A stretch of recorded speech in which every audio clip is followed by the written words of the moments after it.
In this video, how to post on LinkedIn with images.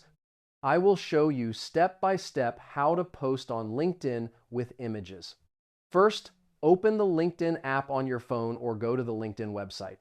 Log into your account using your email and password. After logging in, go to the LinkedIn homepage.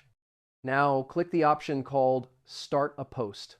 Type the text for your post. Write the message you want to share. Now click the image icon below the text box. This icon usually looks like a photo or gallery symbol. Select the image you want to upload.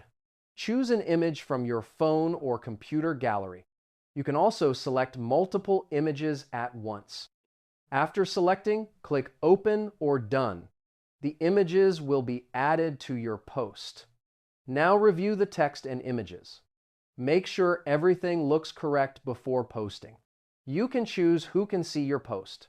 Select the visibility options such as Anyone. After that, click the Post button.